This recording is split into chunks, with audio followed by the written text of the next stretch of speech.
Welcome to the Business Advantage programme. I'm Martin Chilcott, and I have today with me Helen McTaggart from the Plan A team at Marks and Spencer's. And we're going to talk about data, procurement and the supply chain and what Marks and Spencer's is doing. Helen, thank you very much for joining me.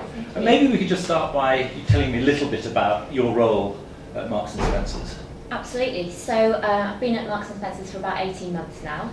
I joined from another retailer, from the cooperative, so a bit of common ground there. My job title is Sustainability Delivery Manager.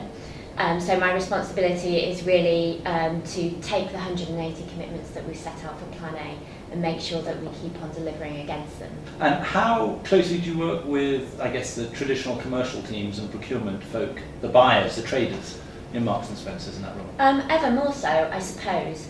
I sit in what we call our central Plan A team, so we're a small team that reports directly to the Chief Executive's office. We also have Plan A colleagues embedded in our food and clothing business, and it's really those people that are sort of at the beating heart of their particular businesses and really interacting every day with those people. Those procurement professionals, the buyers, are they all evangelists for Plan A? Is it a mixed bag? You can be frank about this. Are they coming on board easily?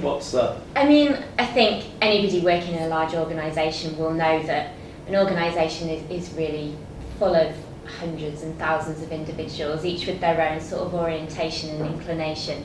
But certainly from my experience here at M&S and knowing other companies as well, at the strategic level, it's an absolute no-brainer. And presumably a key part of all of that is working with the suppliers, collecting the right information and data from them. So how do you do that here at Marks and Spencer's? I think what we think about first and foremost at Marks and Spencer's is about product, because we sell products, it's how we interact with our customers, we don't sell supplier sites and so on. So we very clearly set out a commitment that every single product that we sell by 2020 will have a sustainable characteristic.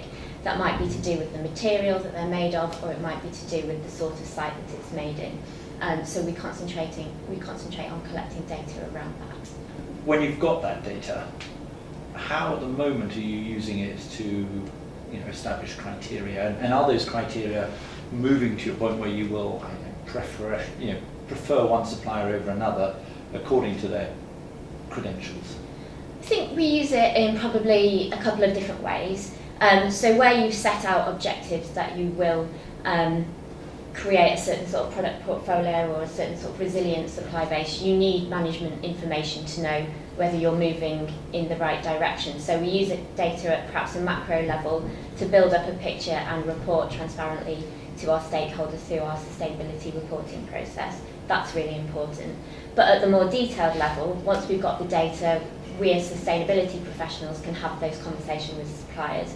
But more importantly, we can give the information with a bit of commentary to our buying teams, because really they're the ones that can usefully have those conversations, and they are having those conversations. Are you seeing an alignment with those sustainability criteria, a sort of reduction in cost, or does the supply chain still feel, or does it feel that actually this is it's adding cost to the process? I think there's probably not really a straightforward answer to that. I mean, much in the same way that M&S is made up of lots of varied supply chains and people and so forth, the same is very much true of our suppliers.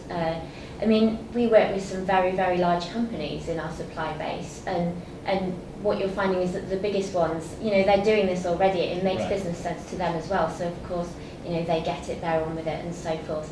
Perhaps, some other suppliers with different cultures and different backgrounds, it's a bit more of a journey for them. One of the things we hear a lot about inside 2 Degrees from suppliers to large retailers is, if you like, the burden of data, provision of data.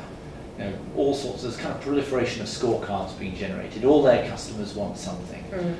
Do you find that is a kind of a response from your suppliers? Do they feel there is and not another card I've got to fill in or report I've got to fill in? I don't think it's as critical as all that just yet. But yes, of course, we do hear that to some extent, and it's something that we take very seriously and we have a lot of sympathy with. And there's it's not in anybody's interest for our suppliers to be investing many hours filling out different scorecards. And I think we have a lot to learn from, for example, SEDEX from that point of view. What happens to those that aren't providing the data or aren't making progress and aren't kind of, is there any sense in which you as a retailer are discontinuing relationships? I mean, is it getting other commercial consequences at the negative end as well?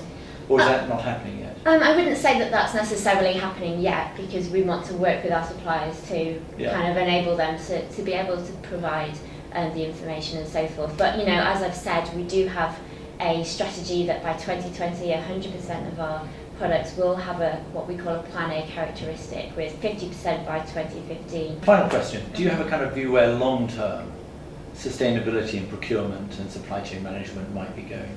Do you have is this going to be a great collaborative effort between retailers? I think it remains to be seen. I don't profess to be able to see the future, but those that do highlight to certain trends, so big data, transparency, collaboration, and so forth. And I think that would indicate that we will see more sharing of data, more visibility, less sort of opaque and hidden supply chains. You know, however, who knows? The last 5 years have been, of course, an economically and varied time, and who knows what the next 5 years will be like. And don't forget that, you know, the whole premise of what we're working on is that this is a commercial opportunity.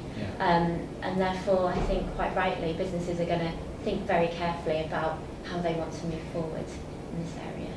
Helen, thank you very much indeed. Thank you. Thank you.